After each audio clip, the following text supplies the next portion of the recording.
Or namamalyang click na version 3, namamalya. Yan, kumaandar pero pag binirit yan na yung tunog.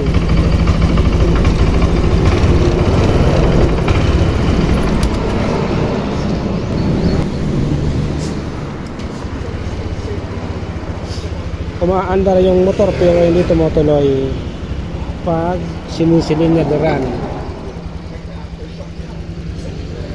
Goods naman yung wiring, kumaandar naman at namamatay-matay.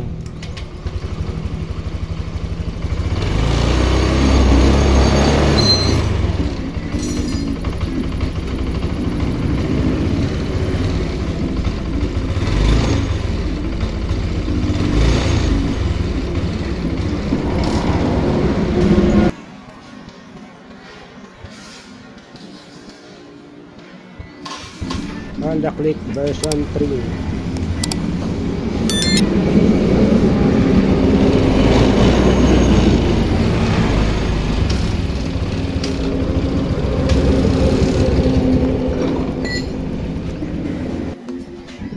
Namamalya si version 3. Yung Honda Click na issue na ganito, pag in-start, may-start naman. Pero pag pinipiga mo na yung silinyador, namamatay-matay na.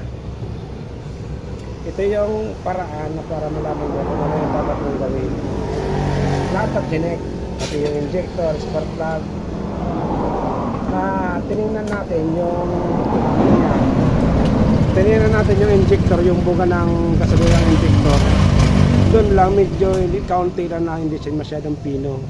Tapos chinik din natin, pinag-compare din natin sa kabilang, sa ibang click. Yung ibang click na version to, malakas yung buga ng gasolina. Kaya ang ginawa namin, pinagpalit namin yung pump. Yung pump ng version 2 gumana, yung pump ng version 3 hindi gumana. Kaya ang naging sira, pump. Palit ng pump si version 3. Yung issue na version 3, maliit na yung pump.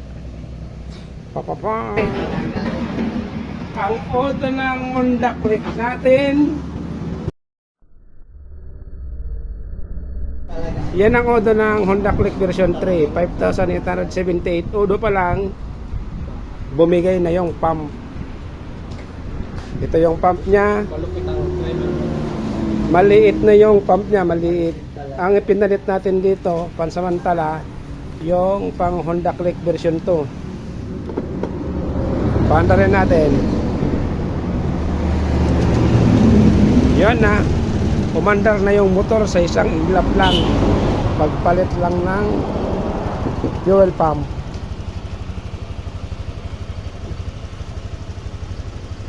Ang sabi ni customer, natagtag lang daw na lubak, namalya na. Yan na yung motor. Ito yung papalitan, bagong bago. Ito yung nakasalang dyan. Ito naman, galing man sa ibang clip na version to.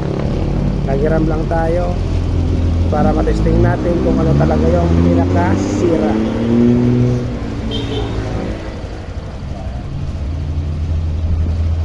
Yan yung Honda Click version 2. Yan yung version 1 na fuel pump. Ito naman yung version 2 fuel pump. Yung version 1 fuel pump, hindi siya gumagana. Ito yung version 2 fuel pump, pang click, gumagana.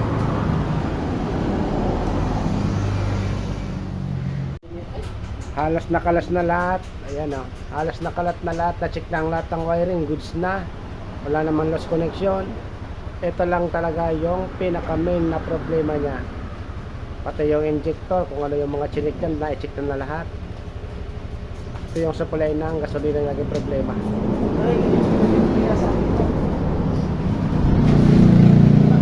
Ito yung motor. Okay na yung motor. natin pagdating si customer para ma-update sa kanya kung ano yung minsira at mabili niya yung dapat bilhin na piyesa.